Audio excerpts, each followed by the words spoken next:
Asia কাপে super 4 স্বপ্ন টিকে রইল বাংলাদেশের। আফগানিস্তানকে হারিয়েছে ৮ রানে। সমীকরণে নজর তামিমের। এখন আমাদের সামনে যে ইকুয়েশনটা থাকবে সেটার দিকে তাকায় থাকবো আমরা। প্রথম পাওয়ার প্লেতে টি-20তে একটু রিস্ক নিতে হবে আপনার। তো আমি যেটুক পারি, আমার জন্য যেটুক থাকে আমি সেটুক বাউন্ডারির জন্য যাই। বিসিবি নির্বাচনের কাউন্সিলর নিয়ে জটিলতা। ক্রিকেটারদের তালিকা দিতে চায় কোয়াব। যশোরে কাজী এনামের বিরুদ্ধে স্মারকলিপি বিক্ষোভ। এশিয়া কাপের খবর। টি-20তে নিজেদের ২০০তম ম্যাচে জয় তুলে নিয়ে এশিয়া কাপের সুপার 4-এ খেলার আশা বাঁচিয়ে রাখল বাংলাদেশ। আবুধাবিতে দারুণ বোলিং ফিল্ডিংয়ে আফগানিস্তানকে ৪ রানে হারিয়েছে লিটন দাসের দল। আগে ব্যাট করে ৫ উইকেটে ১৫৪ রান করে টাইগার্স। জবাবে ১৪৬ রানে অল আউট হয় রশিদ খানের দল। বিদেশের মাটিতে টি-20তে আফগানদের প্রথমবারের মতো হারালো বাংলাদেশ। দারুণ বোলিং করে ম্যাচ সেরা হয়েছে নাসুম আহমেদ। দেয়ালে পিঠ ঠেকলেই ঘুরে দাঁড়ায় বাংলাদেশ। আরও একবার তার প্রমাণ মিলল জায়েদ ক্রিকেট স্টেডিয়ামে। জয়টা সহজ ছিল না। টস জিতে আগে ব্যাটিংয়ের সিদ্ধান্ত। একাদশে ৪ পরিবর্তন। সুযোগ পাওয়া সাইফ জীবন পান প্রথম ওভারেই। তবে সে ক্যাচ তালুবন্দি করতে পারেননি ওমর জাই। তৃতীয় ওভারে জীবন পেয়েছেন তামিমও। ফজল হক ফারুকীর সে ওভারে বাংলাদেশ রান তোলে ১৬। সেখানেই মোমেন্টাম পায় টিম রেড অ্যান্ড গ্রিন। পাওয়ার প্লেতে ৫৯ রান তোলে বাংলাদেশ। ওপেনিং জুটিতে টেস্ট খেলুড়ে দেশের বিপক্ষে শেষ ৭ ইনিংসের মধ্যে যা সর্বোচ্চ। আগ্রাসী ছিলেন তানজিদ তামিম। রাশিদ খান আক্রমণে এসে প্রথম ওভারেই থামান সাইফকে। স্লগ সুইপ করতে গিয়ে বোল্ড হন ব্যাটার। এশিয়া কাপের অভিষেক ইনিংসটা থামে ২৮ বলে ৩০ করে। লিটনও পারেননি ইনিংস লম্বা করতে। নূরের বলে লেগ বিফোরের ফাঁদে বাংলাদেশ অধিনায়ক। তবে দিনটা তামিমের। তুলে নেন নিজের ৭ম 50। এরপরেই আর মোমেন্টাম ধরে রাখতে পারেনি বাংলাদেশ। প্রথম ১০ ওভারে ৮৭ রান তুললেও শেষ ১০ ওভারে রান তোলার জন্য রীতিমতো সংগ্রাম করতে হয় ব্যাটারদের। হৃদয় জাকেরের টি-20 সুলভ ব্যাটিং রানের চাকা করে দেয় মন্থর। গোটা ইনিংসে ৪৮ ডট। শেষ ১১ বলেই ৫, যার মধ্যে জাকেরের একাই ৪ ডট। ওই প্রশ্নবিদ্ধ ইনিংসে ১৬০ করতে ব্যর্থ বাংলাদেশ। বড় পুঁজি না হলেও ডিফেন্ড করার মতো স্কোরটা যথেষ্ট ছিল। বাংলাদেশের শুরুটাও হয় উড়ন্ত। প্রথম বলেই নাসুমের আঘাত। দ্বিতীয় ওভারে ইব্রাহিম জাদরানের ক্যাচ ফেলেন ব্যাকওয়ার্ড পয়েন্টে থাকা রিশাদ। জাদরানকে অবশ্য ভয়ঙ্কর হতে দেননি নাসুম। ফিরিয়েছেন নিজের তৃতীয় ওভারে। এরপর রিশাদ নিজের ব্যাক টু ব্যাক ২ ওভারে ফেরান গুলবাদিন আর ভয়ঙ্কর হতে থাকা গুরবাজকে। এরপরও ভয় ধরায় ওমর জাই রশিদের ক্যামিও। বাংলাদেশকে ভালোই ভুগিয়েছে স্বীকৃত পঞ্চম বোলারের অভাব। কিন্তু ফিজ নাসুমের দারুণ বোলিংয়ে নিজেদের ২০০ টি-20তে জয়ের হাসি বাংলাদেশের। ২ জয়ে পয়েন্ট টেবিলের দ্বিতীয় স্থানে উঠলেও লিটনের দল টপকাতে পারেনি শ্রীলঙ্কার রান রেট। ১১ বছরের দীর্ঘ অপেক্ষা শেষে প্রথমবারের মতো ঘরের বাইরে আফগানদের টি-20তে বধ করল টাইগাররা। এখন দেখার বিষয় ১৮ তারিখের ম্যাচে টাইগারদের পক্ষে ফলাফলটা আসে কিনা। আর তাহলেই সুপার 4-এ যাচ্ছে লিটন কুমার দাসের দল। এশিয়া কাপের শেষ ৪-এ নাম লেখাতে দেশের মানুষের মতো ক্রিকেটারদেরও এখন সমীকরণে তাকিয়ে থাকা ছাড়া কোনো উপায় নেই। ম্যাচ শেষে এমন সরল স্বীকারোক্তি তানজিদ তামিমের।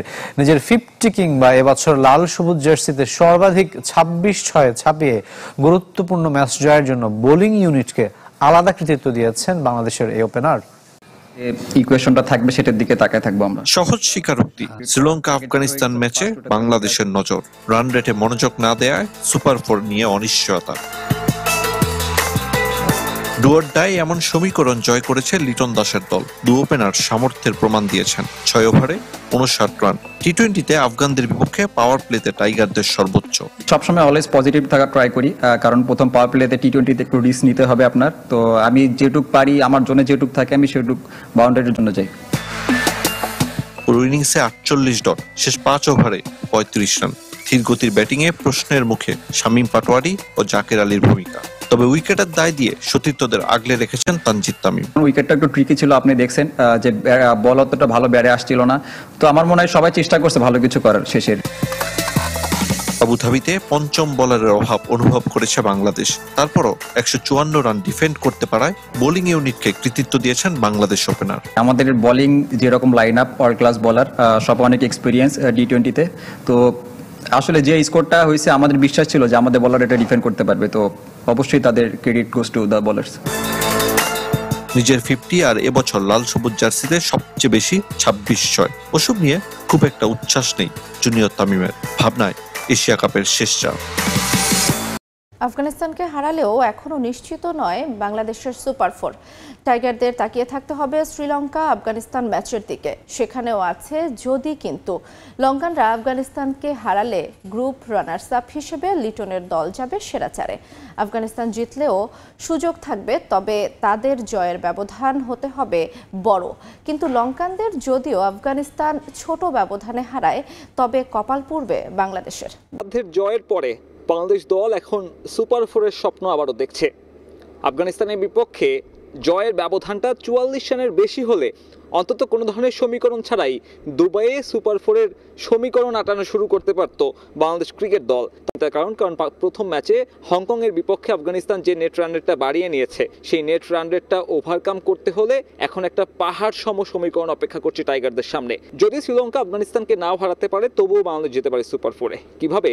যদি আফগানরা শ্রীলঙ্কাকে 65 কিংবা তার বড় ব্যবধানে হারায়, অথবা শ্রীলঙ্কা যদি আগে ব্যাট করে এবং আফগানিস্তান সেই লক্ষ্য তাড়া করে 50 বল হাতে রেখে, তাহলেই বাংলাদেশ দল নেট রান রেটের হিসেবে চলে যাবে সুপার ফোরে। দুটো সমীকরণই বেশ কঠিন, অর্থাৎ সবথেকে সহজ পথটা হতে পারে শ্রীলঙ্কানদের একটা জয়। এবং যেহেতু এখানে বৃষ্টির পূর্বাভাস নেই, এই ম্যাচ ভেসে যাওয়ার কিংবা পরিত্যক্ত হওয়ার সম্ভাবনাও একেবারেই ক্ষীণ। অর্থাৎ এখন বাংলাদেশ দলকে 18 তারিখের ম্যাচে সাপোর্ট করতে হবে শ্রীলঙ্কাকে, এবং শ্রীলঙ্কা যদি সেই জয়টা তুলে নিতে পারে, তাহলে শ্রীলঙ্কা হবে গ্রুপ চ্যাম্পিয়ন এবং গ্রুপ রানার্স আপ হিসেবে বাংলাদেশ দল যাচ্ছে সুপার ফোরের মঞ্চে। তবে বাংলাদেশ দল আফগানিস্তানের বিপক্ষে যেভাবে পারফরমেন্স করেছে, তাতে সুপার ফোরে এই দলটাকে যদি না দেখা যায়, তাহলে সেটা বড় আক্ষেপ হবে।